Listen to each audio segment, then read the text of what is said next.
नमस्कार आप सबको। स्वागत है आप सबका फिर से अपने YouTube चैनल सात्विक वाणी में। एक बार भगवान शिव ने माता पार्वती से वार्तालाप करते समय किसी चर्चा पर यह बात कही कि भाग्य का लिखा कभी नहीं मिट सकता। उन्होंने यह बात क्यों कही, कैसे कही, किन संदर्भ में कही, यह माता पार्वती उनसे जानने को इच्छुक हो गई। भगवान शिव को मनुष्य के भाग्य को लेकर एक प्रश्न किया और कहा कि प्रभु, मैं जानना चाहती हूँ कि क्या भाग्य से पहले किसी को कुछ मिल सकता है और क्या भाग्य पहले से ही तय किया जाता है। तब मुस्कुराते हुए शिव माता पार्वती से कहते हैं कि आपके प्रश्न का उत्तर देने से पूर्व मैं आपको एक कथा सुनाता हूँ, इसे आप ध्यान से सुने। प्रिय दर्शकों, भगवान शिव ही संसार के आधार और अनंत है। शिव के बिना मृत्यु भी अधूरी है, क्योंकि प्राणी के जीवन का अंतिम सत्य है मृत्यु, और मृत्यु के देवता हैं शिव। मित्रों, आप सभी से हमारा निवेदन है कि आप इस कथा को पूरा सुने ताकि आपको भी जीवन के कुछ महत्वपूर्ण पहलू समझ आए। तो अति विलंब न करते हुए आज की कथा को आरंभ करते हैं। लेकिन उससे पहले अगर आपने अभी तक चैनल को सब्सक्राइब नहीं किया है तो सच्ची श्रद्धा से कमेंट में हर हर महादेव ज़रूर लिखकर इस चैनल को सब्सक्राइब कर लें। साथ ही वीडियो को लाइक और शेयर भी करना ना भूलें। भगवान शिव कहते हैं कि हे देवी पार्वती, काल से कोई भी नहीं जीत पाया है। हर प्राणी को काल मेरी ही आज्ञा से ग्रहण कर लेता है। पार्वती, तुम ध्यान से सुनो। मनुष्य के जीवन में समय, परिस्थिति और स्थान, इसकी बड़ी भूमिका होती है। कई बार जो कुछ भी घटित होना होता है उसी के अनुरूप परिस्थितियां बनती जाती हैं, और जो होना होता है बस वह हो जाता है। हे देवी, एक समय की बात है, पृथ्वी लोक पर भागीरथ नाम के एक विख्यात राजा थे। वह बड़े ही धर्मात्मा और न्यायप्रिय व्यक्ति थे। वह एक बहुत ही पराक्रमी, विद्वान, कुशल और प्रजा का पालन करने में दक्ष राजा थे। राजा भागीरथ अपनी प्रजा को अपने पुत्र की तरह प्यार करते थे। हर रात्रि में वे अपना भेष बदलकर अपनी प्रजा की कुशलता और दुखों को जानने हेतु नगर में भ्रमण करने के लिए निकलते थे। फिर एक दिन की बात है, वह अपनी नित्य दिनचर्या के अनुसार अपना भेष बदलकर रात्रि में नगर का भ्रमण करने के लिए निकले। भ्रमण करने करते अमृत बेला का समय हो गया। अब हल्का सा सवेरा हो रहा था। रात भर भ्रमंती करने के कारण राजा अब नगर की परिक्रमा वाले मार्ग से होकर निकल रहे थे। उसी मार्ग के दूसरी ओर एक बहुत घना जंगल शुरू हो जाता था। राजा ने देखा कि एक नौजवान लकड़हारा कंधे पर कुल्हाड़ी लेकर जंगल में प्रवेश कर रहा है, और लकड़ी काटने के लिए वह एक ऊंचे वृक्ष पर चढ़ गया। और तभी अचानक वहां एक कहीं से बड़ा ही भयानक रीछ दौड़ते हुए आ गया, जिसे देखकर राजा एक पेड़ के पीछे चुपचाप छिप गए। लेकिन उसने लकड़हारे को पेड़ पर चढ़ते हुए देखा था। वह भी उसी वृक्ष पर चढ़ने लगा जिस पर वह नौजवान लकड़हारा लकड़ी काटने के लिए चढ़ा था। उस रीछ को वृक्ष पर तेजी से चढ़ते हुए देखकर राजा को बहुत आश्चर्य हुआ, क्योंकि भारी वजन के कारण तो यह रीछ वृक्ष पर कभी नहीं चढ़ सकता। किंतु वहीं दूसरी ओर उस नौजवान लकड़हारे ने जब रीछ को अपनी ओर तेजी से आते हुए देखा, तभी डर के मारे उसके हाथ पांव फूल गए, और डर के ही कारण उसके हाथ से वृक्ष की टहनी छूट गई और वह जमीन पर धड़ाम से नीचे गिर पड़ा। उसी समय उसके प्राण पखेरु उड़ गए। अब जब वह भयानक रीछ पेड़ से नीचे उतरा तो देखते ही देखते उसने एक सुंदर लड़की का रूप बना लिया, और जंगल के समीप ही स्थित एक कुएं के पास जाकर वह लड़की बैठ गई, मानो अब वह किसी का इंतजार कर रही हो। राजा भागीरथ इस विचित्र घटना को देखकर अंदर से पूरी तरह से हिल गए। उनका अपनी ही आंखों पर विश्वास नहीं हो रहा था। अब उनकी थकान और नींद अचानक से उड़ गई, क्योंकि उस प्राणी के ऐसे भेष बदलने से राजा का दिमाग पूरी तरह से अनेक सवालों से घिर चुका था। तभी राजा ने उसका पीछा करने की ठान ली और अब राजा दूर खड़े होकर उस स्त्री पर अपनी नजरें टिकाए देख रहे थे कि अब वह आगे क्या करती है। फिर थोड़े ही समय के बाद राजा के 2 सिपाही जो रात में गश्त पर थे, वह उस समय वहां से गुजर रहे थे और संयोग से वह दोनों सिपाही आपस में सगे भाई थे। जब छोटे भाई की नजर उस कुएं के पास बैठी अकेली लड़की पर पड़ी तो वह उसे देखते ही उसके प्रेम में पड़ गया और बड़े भाई से बोला कि देखो भाई, वह सुंदर लड़की जो वहां कुएं के पास बैठी हुई है ना, उसे देखते ही मैं उसके प्रेम में पड़ गया हूं। मेरा मन कह रहा है कि मेरे लिए विवाह करने के लिए यही योग्य वधू है। तब अपने छोटे भाई की बातें सुनकर जब उसने उस सुंदर स्त्री को देखा तो वह भी उस पर पूरी तरह मोहित हो गया। तब बड़े भाई ने बोला, अरे, बड़े भाई के होते हुए छोटा भाई कैसे विवाह कर सकता है? तुमसे बड़ा होने के नाते पहले मेरा विवाह होना चाहिए। और हाँ, इस लड़की को देखते ही मुझे प्रेम हुआ है, इसलिए इससे तो मैं ही विवाह करूंगा। तब छोटे भाई ने कहा, भैया, लेकिन इसे तो पहले मैंने देखा है, इसलिए इससे विवाह तो मैं ही करूंगा। तभी अपने भाई को समझाते हुए बड़े भाई ने कहा, अरे छोटे, इस तरह हम तो व्यर्थ ही झगड़ रहे हैं। क्यों ना हम इस लड़की से ही पूछ लेते हैं कि यह हम दोनों में से जिसे पसंद करेगी उसके साथ ही विवाह हो जाएगा। तभी वे दोनों भाई इस प्रश्न का उत्तर जानने हेतु आपस में यह निर्णय लेकर उस सुंदर बला के पास चले गए। तब बड़े भाई ने उस लड़की से प्रश्न किया, हे सुंदरी, आप कौन हो और यहाँ क्या कर रही हो? तब वह लड़की बोली, हे सिपाही, मेरा नाम रूपा है। मैं पास ही के गांव में रहती हूँ और मैं अपने पति की तलाश में इस जंगल में भटक रही हूँ। तभी छोटा भाई बोला, क्या हुआ, हमें बताओ, तुम्हारा पति कहाँ है? हम दोनों ही उसे ढूंढने में तुम्हारी मदद कर सकते हैं।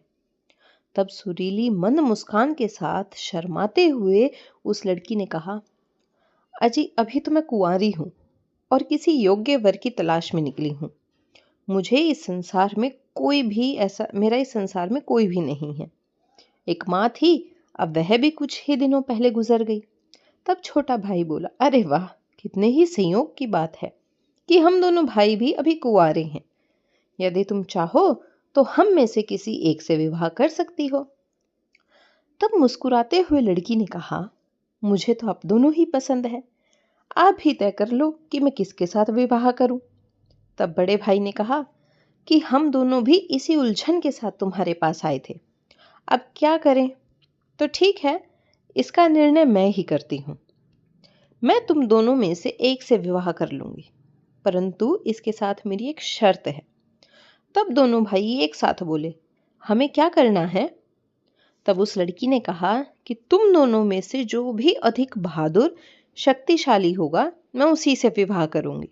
दोस्तों, इतना सुनते ही दोनों भाई स्वयं को एक दूसरे से सर्वश्रेष्ठ और बलवान सिद्ध करने की इच्छा रखते हुए आपस में युद्ध करने लगे।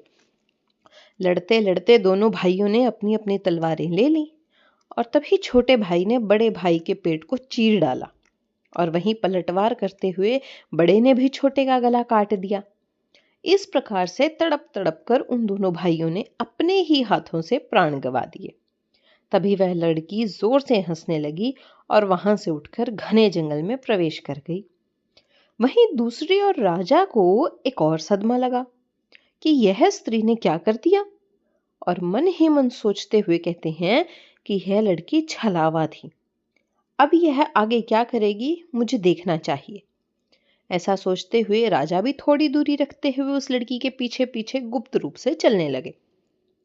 अब पूरी तरह से सूर्य भगवान उदय हो चुके थे, किंतु राजा भागीरथ एक रीछ के वृक्ष पर चढ़ने और फिर एक सुंदर लड़की का रूप बदलने की विचित्र घटना को अपनी आंखों से देखकर अपनी शुद्ध सुध बुध खो बैठे थे। अब उन्हें न भूख थी न प्यास, और राजपाट के विषय में भी कुछ ध्यान नहीं रहा। उन्हें तो केवल उस रहस्यमयी सुंदर लड़की के विषय में जानने की जिज्ञासा थी। अब राजन उस सुंदर लड़की से सावधानी पूर्वक योग्य दूरी बनाकर पीछा करते करते लगभग 2 कोस आगे चलते हुए आए थे।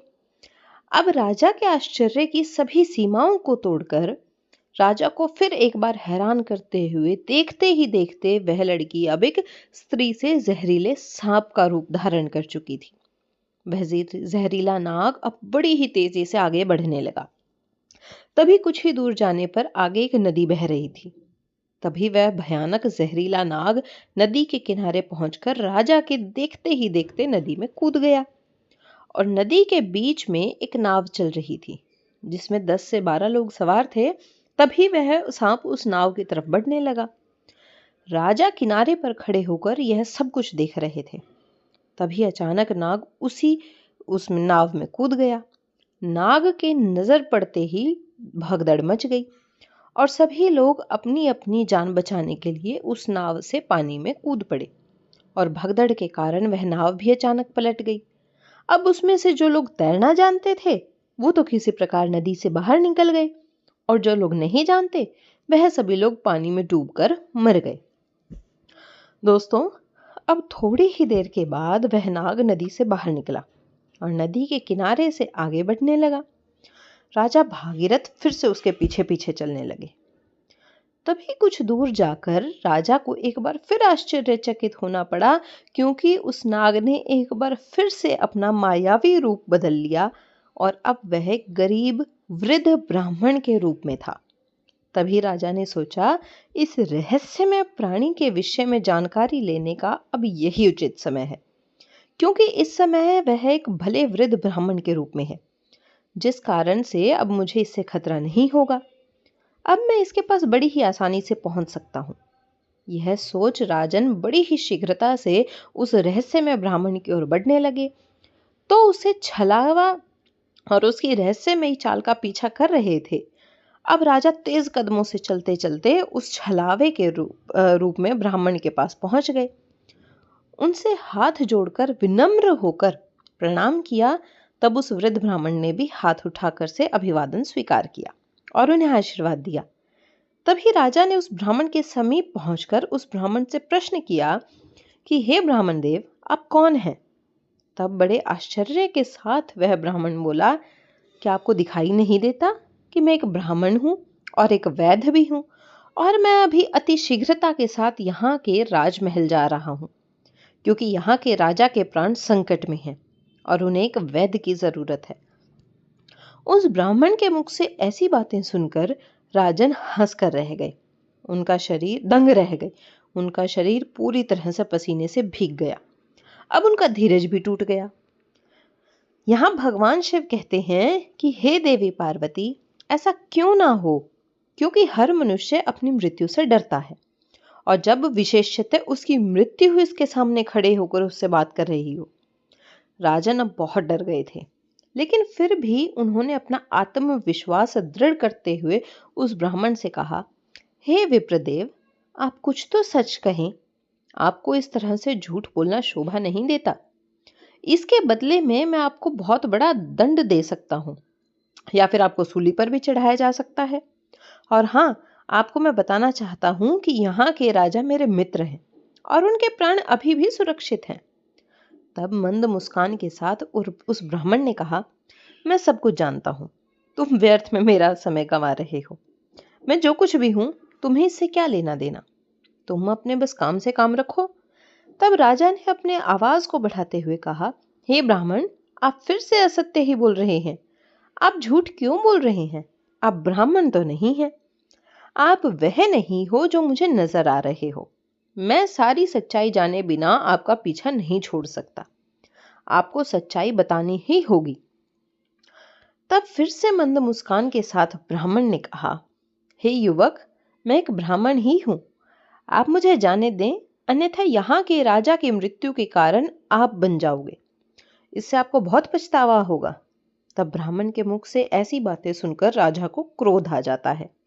वे अपनी गुप्त तलवार निकालकर ब्राह्मण से पूछते हैं कि आप मुझसे झूठ नहीं बोल सकते हो। आपको मुझे सब सच बताना ही पड़ेगा। मैं आपका तब से पीछा कर रहा हूं जब आप रीछ बने हुए थे। उस समय आपने उस नौजवान लकड़हारे को मार गिराया। फिर आप सुंदर लड़की बने और उन दोनों सिपाही भाइयों को एक दूसरे के हाथों ही मरवा दिया। उसके बाद फिर आप एक जहरीले नाग का रूप धारण करते हैं और नदी में गए और नदी पार कर रही नाव में घुस गए।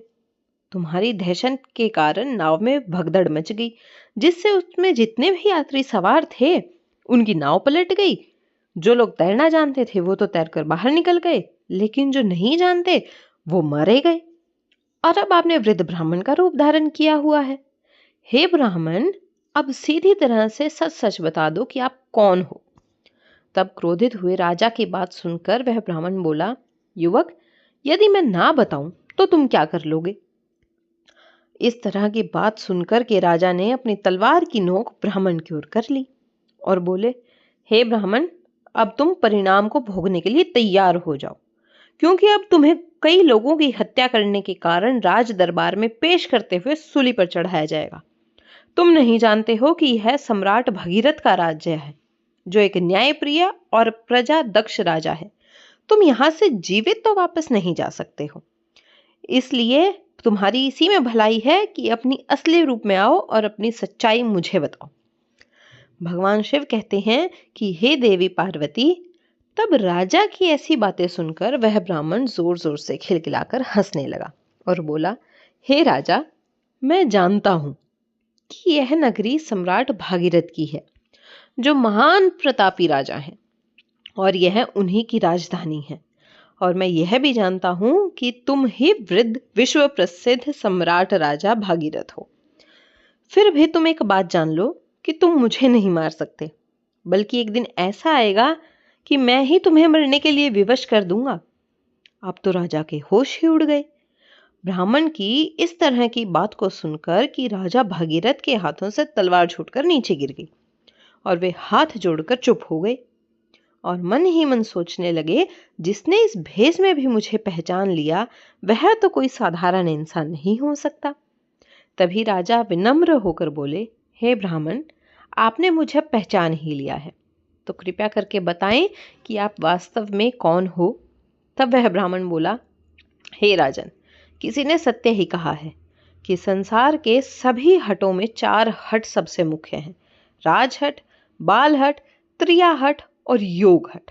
अब तुम राजा हो, इसलिए राजहट पर अड़े हो और बिना मेरी सच्चाई जाने रह नहीं सकते हो। यह भी मुझे पता है, हे राजन, अब तुम्हें बताना ही पड़ेगा कि मैं कौन हूं। इसलिए अब तुम ध्यान से सुनो कि मैं कौन हूं और मैं तुम्हारी राजधानी में क्यों आया हूं। दोस्तों, तब उस वृद्ध ब्राह्मण ने बताना शुरू किया और कहा, हे राजन, तुम हर एक एक शब्द ध्यान से सुनना। और मेरा नाम काल है, जिसे तुम जानते हो कि संसार में जितने भी प्राणी जन्म लेते हैं उनकी मृत्यु निश्चित होती है। इसलिए इस भूमि को मृत्यु लोक भी कहा जाता है। जब प्राणी माता के गर्भ में आता है तो उसके पूर्व ही उसका भाग्य लिखा जाता है और नियति के अनुसार आत्मा निर्जीव जीव शरीर में प्रवेश करती है, अर्थात वह जीवित होता है। उस समय उसकी मृत्यु का समय, स्थान, स्थिति अर्थात मृत्यु किस प्रकार से होगी यह भी विधाता की ओर से निश्चित कर दिया जाता है। जब भी किसी प्राणी की मृत्यु का समय आता है तब भगवान शिव ही धर्मराज को सूचना देते हैं, क्योंकि सभी प्राणियों की मृत्यु का निर्णय भगवान शिव के पास है। इसलिए धर्मराज उस प्राणी को मृत्यु प्रदान करने की आज्ञा भगवान शिव से मांगते हैं। जब भगवान शिव आज्ञा दे देते हैं तो धर्मराज मुझे अर्थात काल को आदेश देते हैं कि तुम जाओ और प्राणी के प्राण को हरण कर लो। तब मैं मृत्यु लोक पर आता हूं। मुझे यह पता होता है कि किस प्राणी की किस समय, किस स्थान पर और किस परिस्थिति में मृत्यु होने वाली है। इसलिए मैं उस प्राणी को निश्चित समय पर निश्चित स्थान पर लेकर के जाता हूं अथवा पहुंचा देता हूं, जहां पर उसकी मृत्यु निश्चित हो सके। और जिस प्रकार से उसकी मृत्यु लिखी गई है, मैं उस स्थान पर वैसी ही परिस्थितियों को तथा वैसे ही हालात पैदा कर देता हूं। हे राजन, तो सुनो, उस लकड़हारे को मैंने नहीं मारा। तब राजन ने अचरज में पड़कर कहा, हे विप्र, आप यह कैसे कह रहे हैं? मैंने स्वयं अपनी आंखों से देखा है कि उस लकड़हारे की मृत्यु का कारण आप ही बने थे। तब वृद्ध ब्राह्मण ने कहा, बेशक कारण मैं बना था, लेकिन सांसारिक लोग तो यही समझते हैं कि लकड़हारे की मृत्यु पेड़ से गिरकर तथा एक टहनी टूटने के कारण हुई, और फिर मुझे तो मृत्यु के देवता धर्मराज के आदेश का पालन करना ही पड़ता है। उस व्यक्ति की मृत्यु पेड़ से गिरने के कारण लिखी गई थी। इसी कारण से उसकी मृत्यु का कारक मुझे बनना पड़ा। जरा सोचो, यदि असल रीछ होता तो क्या कभी पेड़ पर चढ़ सकता था? वह तो मैं था, और मेरे लिए तो कुछ भी करना असंभव नहीं है। वैसे ही अगर उन सिपाही भाइयों की बात करें तो उनको भी मैंने नहीं मारा, क्योंकि उनकी मृत्यु एक दूसरे के हाथों ही लिखी हुई थी। इसलिए उनके लिए मुझे एक सुंदर लड़की बनना पड़ा। वही नाव में जिन लोगों की मौत हुई, मृत्यु पानी में डूबने के कारण लिखी गई थी, तो इसलिए मुझे भयानक नाग का रूप धारण करना पड़ा और उस नाव पर जाना पड़ा। राजा, मुझे लगता है अब तो आप अच्छी तरह से समझ गए होंगे कि मैं कौन हूं और तुम्हारी नगरी में क्यों आया था, और यह भी समझ गए होंगे कि समय, स्थान और परिस्थिति इस सांसारिक प्राणी के जीवन में कितनी बड़ी भूमिका निभाती हैं। दोस्तों, अब राजन ने उस वृद्ध ब्राह्मण, जो कि काल था, उसकी बात बड़े ही ध्यान से सुनी और गंभीर हो गए। तब थोड़े से शांत होकर राजा ने कहा, हे विप्र, आपने मुझे बहुत अच्छी जानकारी दी, जिसके लिए मैं आपका बहुत बहुत धन्यवाद करता हूँ। लेकिन मेरे मन में अभी भी एक प्रश्न है कि आपने कुछ ही समय कहा था कि इस नगर के राजा की मृत्यु होने वाली है, किंतु मैं तो आपके सामने ही खड़ा हूं, वह भी जीवित हूं। तब ब्राह्मण ने फिर मंद मुस्कान के साथ कहा, हाँ राजा, मृत्यु तो हो चुकी है, खुद के धीरज को बांध लो। वह मृत्यु तुम्हारे छोटे भाई चित्रागंद की हुई है, जो कि तुम्हारी अनुपस्थिति में राज दरबार में राजगद्दी पर बैठा था। अब यहाँ से राजा और उस ब्राह्मण के बीच क्या वार्तालाप होती है, उससे पहले अगर आपने अभी तक चैनल को सब्सक्राइब नहीं किया है तो सब्सक्राइब कर लें, साथ ही सात्विक वाणी 2.0 को भी सब्सक्राइब कर लें। वहां भी आपको ऐसी ऐसी अच्छी कहानियां सुनने को मिलेंगी। जब वह राजगद्दी पर बैठा था, उसी समय शत्रु राज्य के गुप्तचर ने उस पर बाण से प्रहार किया था, और तुम्हारे राज्य के नियमों के अनुसार तुम्हारी अनुपस्थिति में तुम्हारा भाई राजपाट संभालता है, जिस कारण से शत्रु ने राजा को ही मार डाला और तुम यहाँ मेरे साथ व्यर्थ की उलझनों में पड़े रहे। अब तो राजन का मन और भी दुखी हो गया। उसने सोचा, मैंने यह क्या कर दिया। तब ब्राह्मण ने कहा कि हे राजन, यह सब तो पहले से ही तय था, तुम तो बस इस नाटक के एक पात्र हो, क्योंकि जो होने वाला होता है वह बस होकर रहता है। अब तुम्हारे शोक करने से नियति नहीं बदल सकती। तुम्हारी आयु अभी शेष है।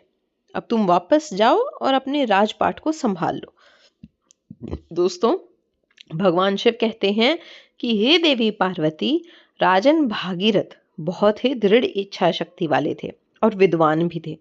उन्होंने उस पल को भुलाकर स्वयं की मृत्यु के बारे में जानने की इच्छा जागृत की और ब्राह्मण से कहा, हे यमदूत, मुझे क्षमा करें, मुझसे आपको पहचानने में भूल हो गई, किंतु मेरे मन में अभी भी एक प्रश्न है। तब मुस्कुराते हुए ब्राह्मण ने कहा, कहो, तुम्हारी शंका मैं अभी दूर कर देता हूं।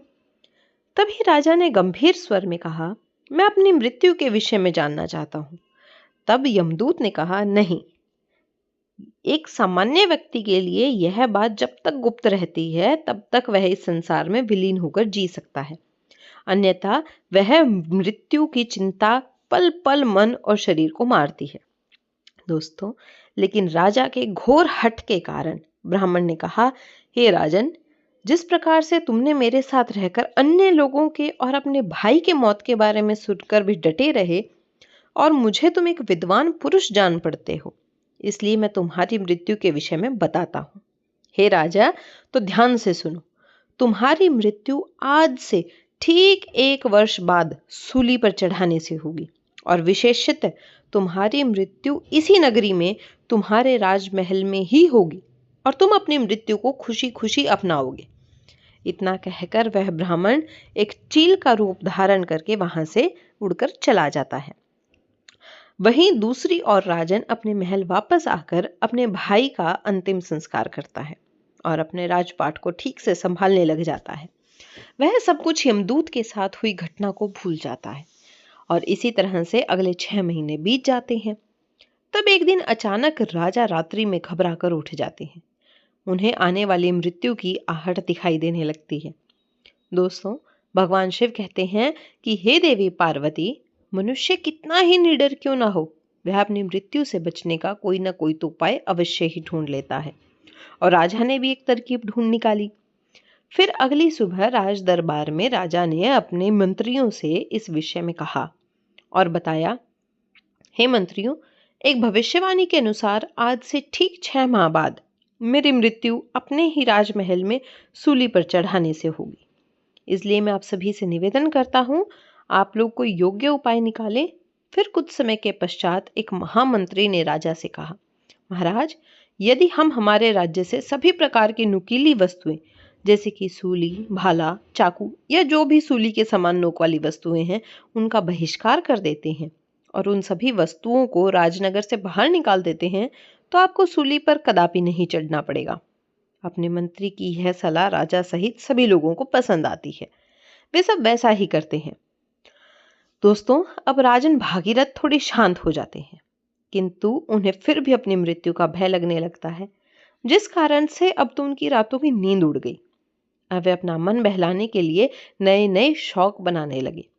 फिर इसी तरह अगले दिन भी बीत गए और वह दिन भी आ गया जिससे अगली सुबह राजा की मौत सूली पर चढ़ने से होने वाली थी। और राजा और भी बेचैन हो गए। उन्हें समझ नहीं आ रहा था कि अब आगे क्या होगा। तब वे मन ही मन सोचते हैं, चलो एक बार फिर नगरी घूम कर हो आता हूँ। अगर मैं राजमहल में ना रहूं तो मेरी इस स्थान पर होने वाली मृत्यु तो टल सकती है।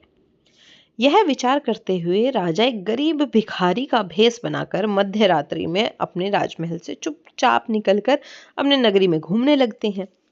अब काफी दिनों से उन्होंने ठीक से नींद नहीं ली थी, इसलिए वे थक चुके थे। तभी एक घर में वे चुपचाप घुस जाते हैं। वह घर एक कपड़े सीने वाले राजमहल के दर्जी का था, जो कि राजा और रानी के विशेष कपड़े सीलता था। राजन उस घर में चुपचाप एक कोने में जाकर सो गए। अब रात्रि का अंतिम पहर बीत रहा था। वहीं राजमहल में किसी को नहीं पता था कि राजा कहाँ है, क्योंकि कई दिनों से राजा अपने कक्ष से बाहर नहीं निकले थे। इसलिए सब सोच रहे थे कि राजा भागीरथ वहीं विश्राम कर रहे हैं। वहीं दूसरी ओर उस दर्जी के घर में कुछ चोर आते हैं और राजा रानी के राजसी वस्त्र चुराकर भाग जाते हैं, जो कि बहुत ही कीमती थे। जब अगली सुबह यह बात उस दर्जी को पता चल जाती है तो वह उस स्थान पर आता है और वहां मौजूद राजा, जो कि एक गरीब के भेष में सोया होता है, उसे ही चोर समझकर मुंह बांधकर उसे राजदरबार में ले जाता है। दोस्तों, अब राजमहल में राजा भगीरथ का बेटा, जो अभी भी युवा अवस्था को प्राप्त हुआ है, वह अपने पिता की अनुपस्थिति में राजगद्दी पर बैठा हुआ था। उसने बिना कुछ जाने सोचे समझे अपने सिपाहियों को आदेश दे दिया कि इस चोर को सूली पर चढ़ाया जाए। यह शब्द सुनते ही राजा हड़बड़ी के साथ जाग उठे। उन्होंने अपने आसपास के माहौल को देखा तो उन्हें एहसास हो गया कि उनके ही सिपाहियों ने उन्हें चोर समझकर बंदी बनाया गया है। अब उनके ही बेटे ने उन्हें सूली पर चढ़ाने का हुक्म सुना दिया। दोस्तों, फिर जब दरबार में सभी लोग उपस्थित होते हैं, तब राजा ने अपने मंत्रियों से वह सारा वृतांत सुनाया और कहा कि हे मंत्रीगण, मैं और हम सब बड़े धर्म संकट में पड़े हैं। अब ऐसा तो कोई उपाय खोजो जिससे मेरे प्राण भी बच जाएं और मेरे पुत्र बने राजा का आदेश भी खाली ना जाए। तभी उनके मुख्यमंत्री ने उस दर्जी को अपने पास बुलाया और सभी सभासदों को उपदेश देते हुए कहा कि महाराज, आज के समय में हमारे राज्य में कोई सूली या नुकीली चीज नहीं है, किंतु आज हम इस राज आदेश के अनुसार महाराज को सूली की जगह पर एक छोटी सुई की नोक पर चढ़ा देते हैं, जिससे कि न ही राजन की मृत्यु होगी और ना ही आदेश का विद्रोह होगा। अपने महामंत्री की इस बात को सुनकर राजा सहित वहां उपस्थित सभी लोग राजी हो जाते हैं और समय के अनुसार राजा को सुई की नोक पर बैठा दिया जाता है। किंतु होनी को कुछ और ही मंजूर था। जैसे ही राजन खुशी खुशी सुई की नोक पर बैठे, तभी वह सुई उनके रीढ़ में चुभ गई, जिस कारण से उनका बहुत खून बहने लगा, जो कि रुकने का नाम ही नहीं ले रहा था। कई सारे वैद्य आए, लेकिन तब तक देर हो चुकी थी। सुई के चुभने से राजा की तड़प तड़प कर मृत्यु हो गई। अब काल ने राजा भागीरथ के प्राण को हर लिया था। वह इस बार उनके ही बेटे अंगद के रूप में उस सभा में मौजूद था। तो दोस्तों, भगवान शिव कहते हैं कि हे देवी पार्वती, इस प्रकार से मनुष्य के भाग्य में लिखी वह हर घटना तय है। चाहे वह कितना ही प्रयास कर ले, जो होने को कोई नहीं टाल सकता। हर प्राणी के जीवन में जो भी होने वाला होता है वह बस होकर रहता है। किसी भी जीव को सुखी और शांतिपूर्ण जीवन को जीने हेतु उसे अपने भाग्य तथा भविष्य के बारे में ज्यादा चिंता नहीं करनी चाहिए। हर क्षण का आनंद लेते हुए अपने कार्यों को नित्य रूप से करना चाहिए और सदा ही धर्म का आचरण करना चाहिए। भगवान के नाम में मग्न रहना चाहिए। हरे कृष्णा हरे राम। तो दोस्तों, उम्मीद है आपको हमारी यह कथा अच्छी लगी होगी। अगर अच्छी लगी तो हमारे चैनल को लाइक और नए हैं तो सब्सक्राइब अवश्य कर लें। और साथ ही कमेंट में हर हर महादेव भी जरूर लिखें। शायद इसीलिए भगवान ने हमें भविष्य जानने की क्षमता नहीं दी, ताकि हम अपने जीवन को ज्यादा बेहतर तरीके से जान सकें। और यह बात उस राजा पर भी लागू होती है। अगर राजा ने काल से अपनी मृत्यु के बारे में ना पूछा होता तो 1 वर्ष तक महल में कैद रहकर डर डर कर जीने की बजाय ज्यादा बेहतर जीवन जीते।